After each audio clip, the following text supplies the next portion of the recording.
A production fee for your Hometown Health Connection was made by Buffalo Healthy Living Magazine and its sponsors. Cataracts, a clouding of the lens of the eye that affects vision.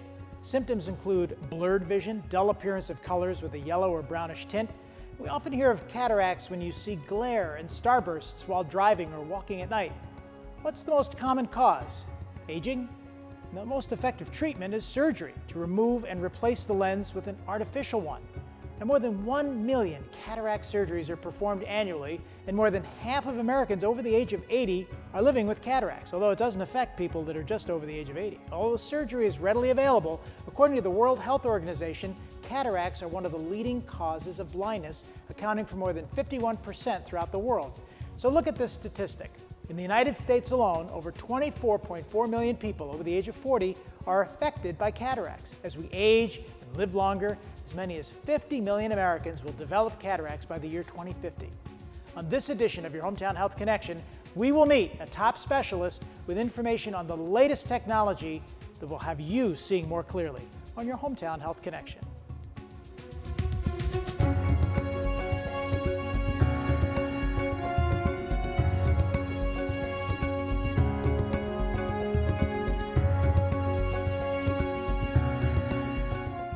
I'm John DeSciullo. Welcome to the program. Dr. Ephraim Atwal specializes in laser vision correction, including LASIK and PRK, laser-assisted small incision cataract surgery with premium multifocal intraocular lenses, functional and cosmetic eyelid surgery, glaucoma treatment and surgery, corneal transplants, medical retina, and other laser procedures.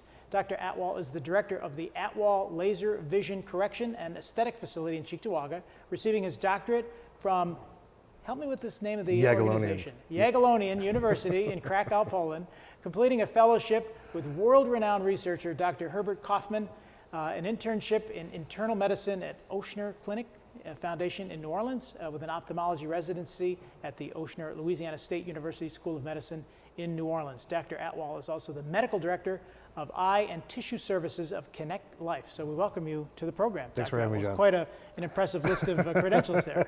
Seems like a lot, but you know, it's a blur when you going through all of the medical training that's required to get to this point. But yeah, it's quite a bit. Well, congratulations on your success. Let's talk a little bit about cataracts. That's why we're here today. Yes, sir. What is a cataract? So cataract is basically a clouding of the lens. Everyone's born with an ocular system that allows light to come into the eye and to be focused onto the back of the eye or the retina, which then sends images to the brain. The cataract is like the lens of your camera that has gotten or become cloudy.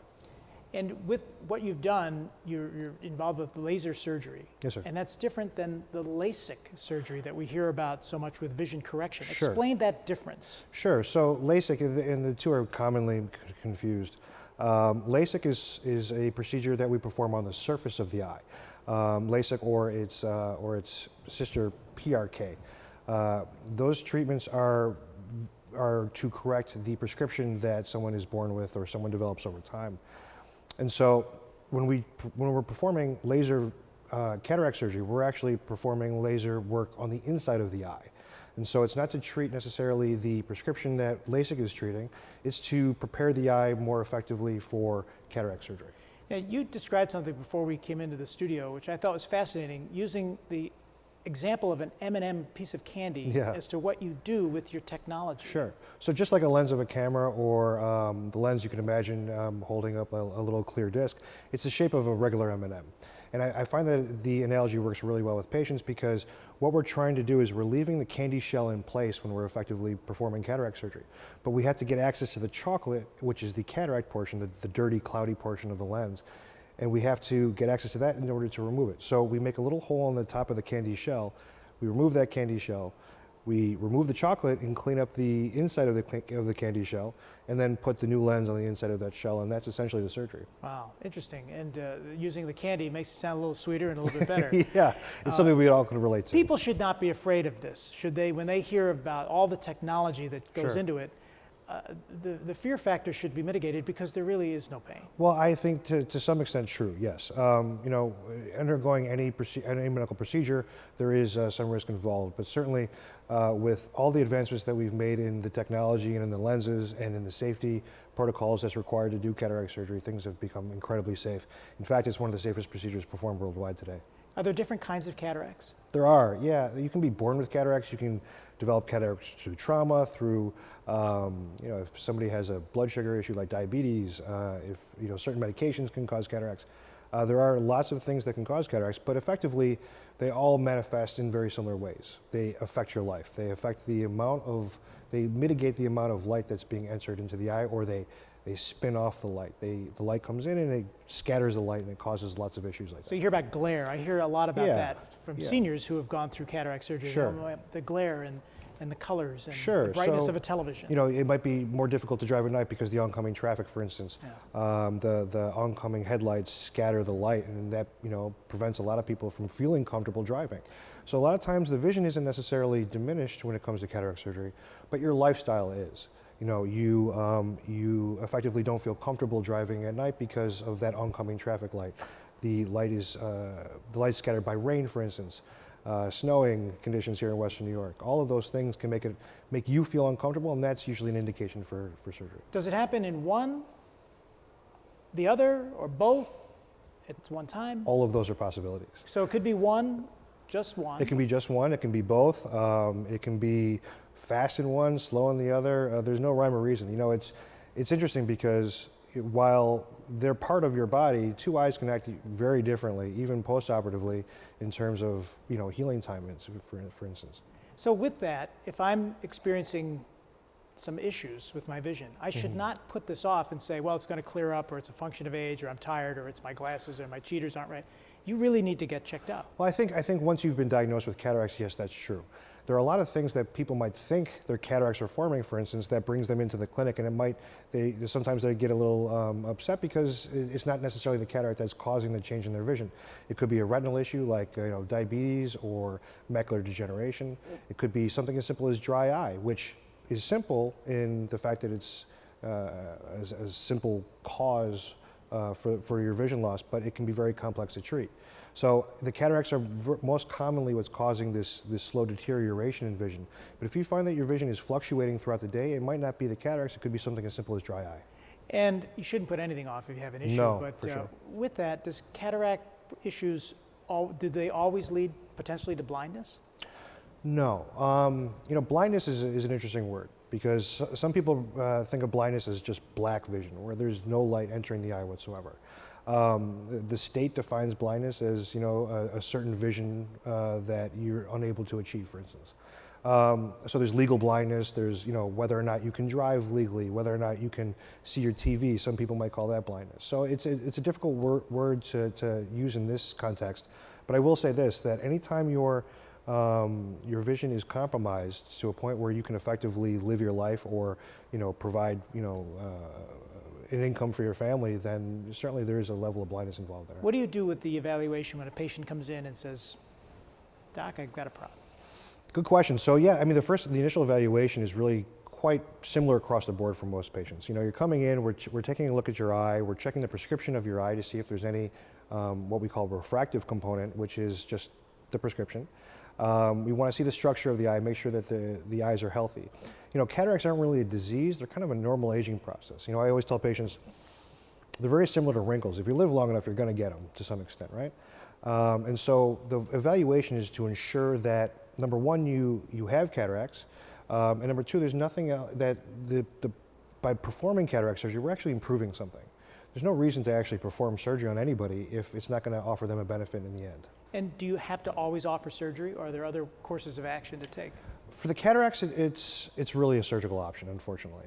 There's no other way to get it besides, you know, going to the operating room and improving that situation. But a lot of times, like I mentioned earlier, a patient will come in and think it's the cataracts, and it might be something else. Yeah. So it's always important to get the evaluation. We talked a little bit earlier before we recorded the program about diabetes, and that impacts your vision as well. Very much. And I know that you offer sort of lifestyle evaluation. What do you do in that situation? And do you, obviously if somebody is diabetic, you would probably tell them to adjust their diet so that they could not have a vision Sure, issue. yeah. Patient education is absolutely a component of what we try to perform at Atwal Eye Care.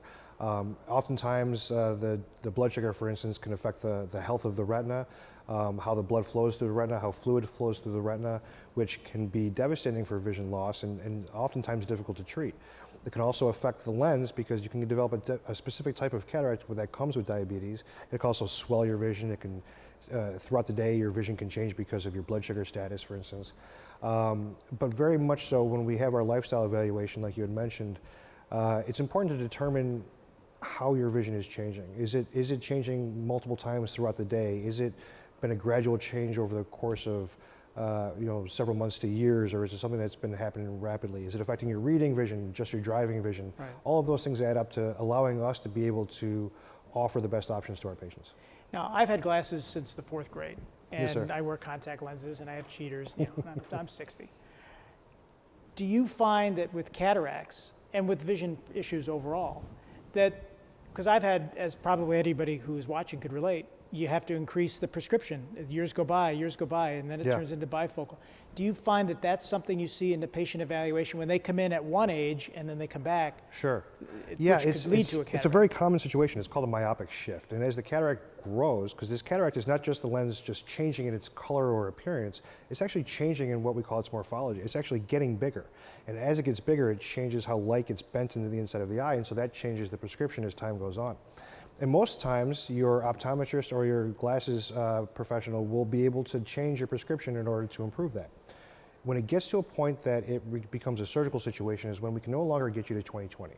When we can no longer improve the vision with the spectacles, that's usually a good time to talk to your ophthalmologist and come in for an And when should evaluation. they make the decision to come to see you? Great question. I think that any of the things that we mentioned so far, either the light entering the eye and you're having difficulty driving at night. I'm not able to comfortably go outside. I get a lot of gentlemen, for instance, that will come in and say, I can't see the golf ball after I hit it.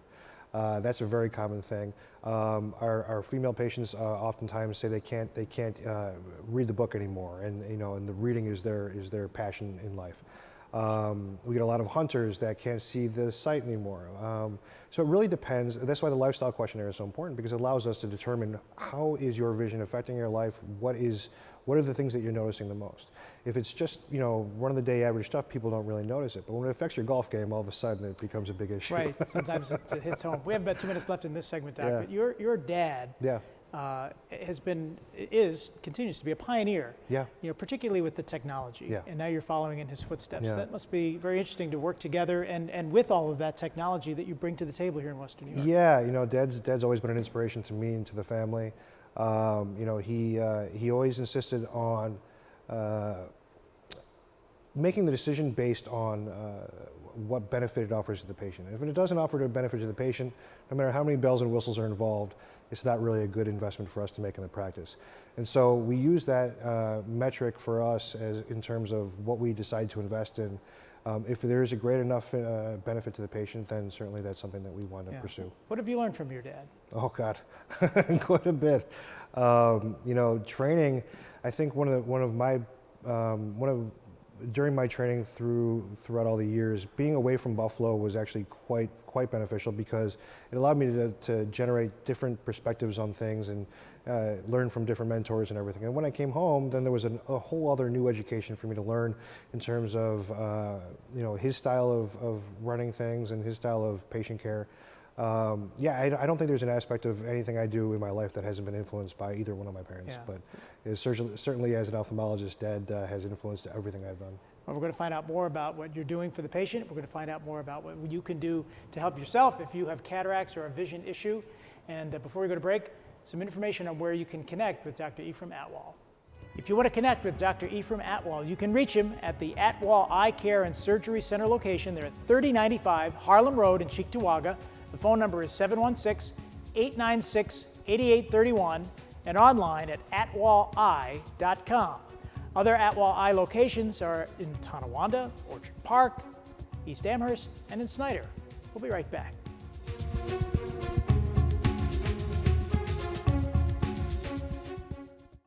Buffalo Healthy Living Magazine is a free, full-color magazine distributed throughout Western New York. Now, more than ever, as we all want our families and friends to be safe and well, Buffalo Healthy Living magazine is devoted to health, fitness, and nutrition for people of all ages. It's a great read and also has great recipes. Pick up Buffalo Healthy Living magazine all over our hometown or go online anytime at buffalohealthyliving.com.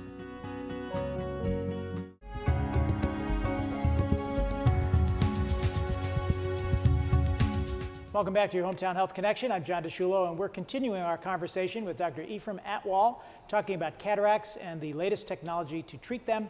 And I want to talk about a specific blade-free cataract surgery. What's that called, Doc? Sure, that's our Catalyst platform, and that's what we use to help us in the operating room when we perform laser-assisted cataract surgery. Is this unique just to your surgical center? Locally, yes. So there are 1,000 or so Catalyst units around the world. We are the only center with the Catalyst laser in Western New York. What's the difference? I guess I should ask, obviously the difference is laser versus a physical cut. Sure. Is that the only difference, and what would make that more advantageous to the patient? No, there's a little bit more nuance to it than that. I feel like the laser cataract procedure, for instance, involves, typically the patient is the one who is interested in getting a little bit more precision involved.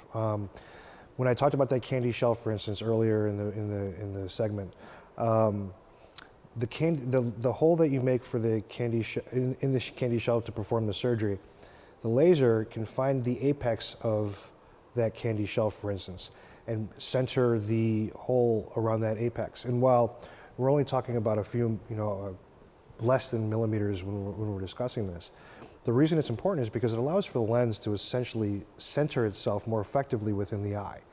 And I'm not sure I really bought into it 10 years ago, but I can tell you this, after 10 years of doing it, it definitely makes a difference in terms of what they call effective lens centration. And so when you're talking about an optical system, you really want to be looking through the dead center of that new lens that we place inside of the eye, and that helps with that. And we should talk about where this happens. We have your office in Cheektowaga, and the surgery center is right there. Yeah, we're very fortunate to have a surgery center just steps away from where we perform our examinations.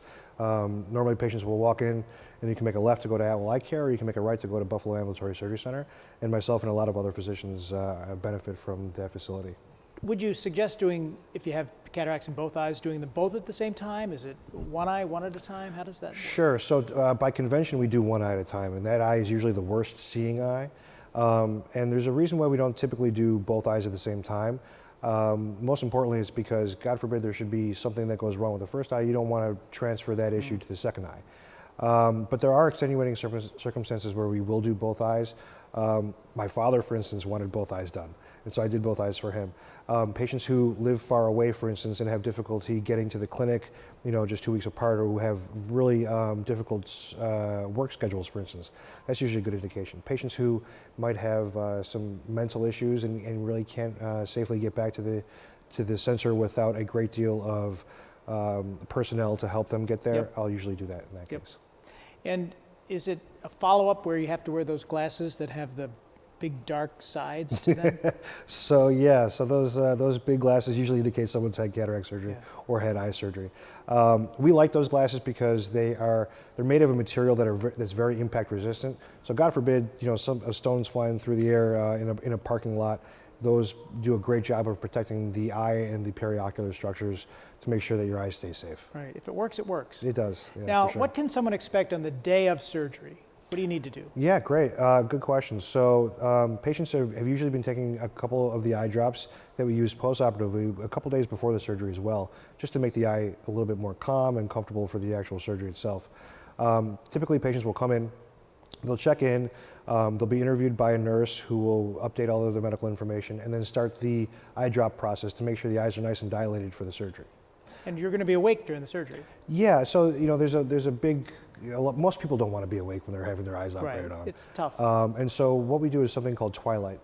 So after the eye's nice and dilated, we'll take you to the operating room and we'll give you some good medications through an IV. There's an anesthesiologist in the room that will make sure you're as comfortable as possible and will allow you to be as awake as you want to be, essentially. So while you're not able to drive a car, you're not exactly snoring away either. So. And when you go home, what do you do? Nothing. Do you need assistance? You don't need, you can't drive the car home, unfortunately, because we give you all those nice medications in the operating room. But about a half an hour after the surgery, you're allowed to leave the facility and go home. We don't ask anybody to use eye drops the first night. We don't put any patches on the eye either. We'll put a clear shield. You can see through the eye. You're able to function easily throughout the evening. We just ask that you just relax and take it easy. No heavy lifting, no burdening yourself with. Should you watch television or doing something with Sure, if you're comfortable watching on TV, watch TV. Yeah, I don't. I would probably err against doing a lot of computer work, something heavy reading and that kind of thing. But watching TV, hanging out, eating dinner with the family, enjoying yourself, taking it easy is the best thing you can do. Now, a lot of cataract surgeries, some are covered by insurance, some are not. How does the payment structure work for something like this? So if you have good insurance, your cataract surgery is covered by your insurance for the most part. Being such a common procedure, it's one of those things that insurance companies have to be able to provide for our aging population.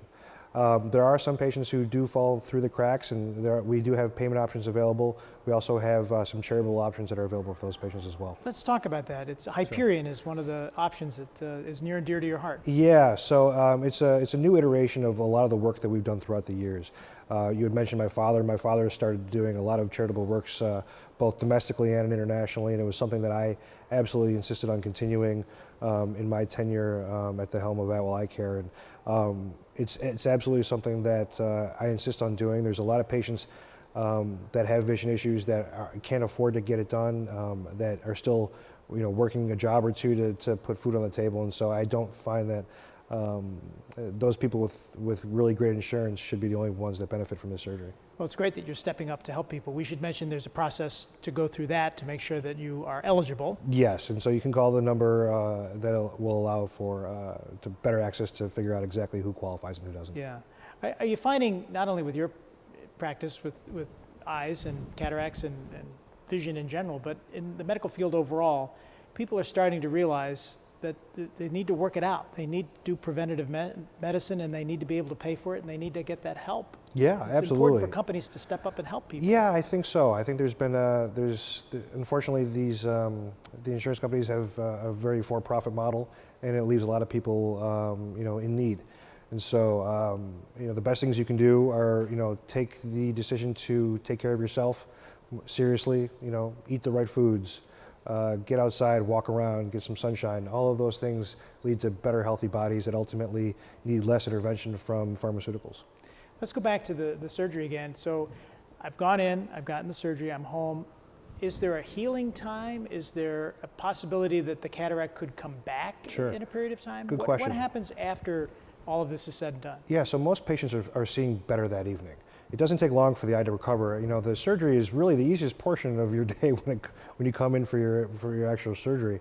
The surgery can last anywhere from 3 to 10 minutes to get everything done. So it's really the least impactful part of your day. The not eating part is the portion that people don't really don't Why do you like have too to much. not eat? Well, because you're lying down, you're receiving anesthesia, and so that relaxes some of the muscles, and you can aspirate some of that, some of those stomach contents when you're actually. So it's best to stay away from food or cream, drinks, anything like that while you're getting your surgery. But yeah, it's we ask that our patients just take it easy for the most part and not do a whole lot. Is there anybody that can't get cataract surgery? Is there something that would preclude somebody from actually getting the surgery, whether it be with the laser or not? Very, very rarely there are the circumstances where that's the case. We ask that every patient get a medical clearance from their primary care physician. And very rarely they'll say that perhaps they don't really qualify to lie down for that period of time. I always try to find solutions. I'm very fortunate that in my hand surgery can go by fairly quickly. So I usually get on the phone with the primary care physician and try to find a solution that might work. An angle of the bed, for instance, or sometimes patients can't lie flat because of COPD or for other breathing issues. Sometimes they're too large for the surgery, so we have to figure out ways of making it work. But I can count on one hand throughout the thousands of cases that we've done in which we weren't able to perform the surgery to some extent. It's good to know that really is sort of open for everybody. It is. And the reason I ask that is because we just attended an event the evening before we recorded this program that helped people who are visually impaired. Yeah. And to not have your sight is an incredible challenge. It is. And meeting the people that we saw at the VIA event is it's impactful. And so you need to tell people that are out there, Doc, if you have a vision problem, you need to get it corrected, because the alternative is is tough. It is. And I think what most people don't really consider when it comes to cataracts are really a two-person disease. And when I say that, your life is obviously affected, and it's difficult for you to, when you get to a certain point, you can't function as well, you can't make your own food, it's difficult for you to ambulate throughout your house. But it also affects your family members because they have to assist you with that as well. So they become such intimate caregivers in that it affects the entire family when it gets to that level. So it's worth the effort to make that call. Absolutely. And to see you and your team. And I know you offer free lunch and learns. What happens at that? Well, first of all, what's for lunch, and what do you do with the patients that come in? Lunch varies from event to event, but for the most part, it's similar to this situation where we're just talking about cataract surgery, answering questions, alleviating some of the concerns that people might have for the surgery, dispelling some of the myths that might be involved with the surgery, and just making the whole thing seem more tangible to people who don't know much about it. We've often thought of cataract surgery for people who are in their seniors, but it's not the case, is it? There are more and more younger people.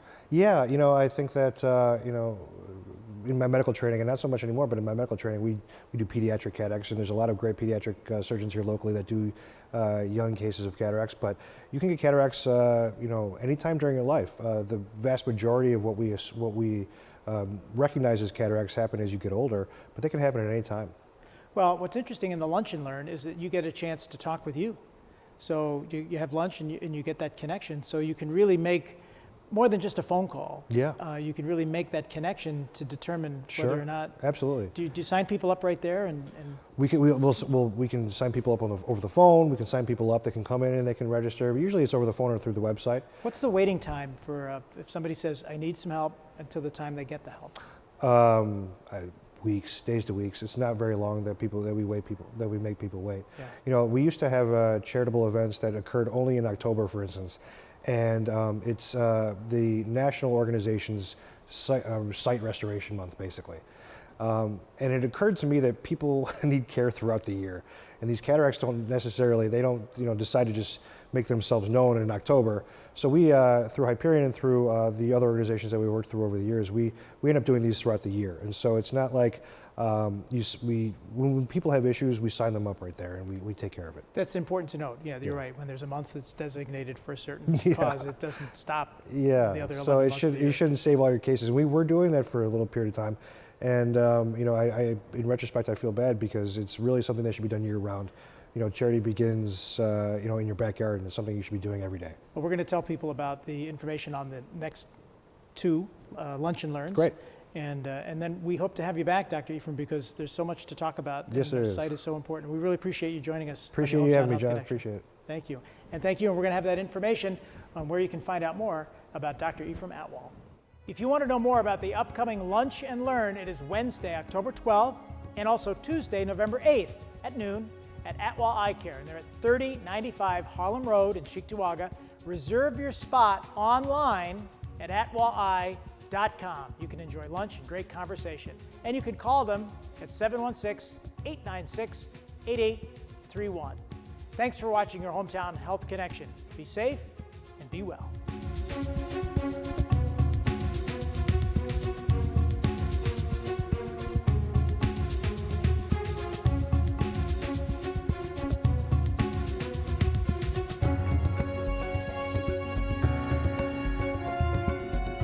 A production fee for the preceding presentation of Your Hometown Health Connection was made by Buffalo Healthy Living Magazine and its sponsors.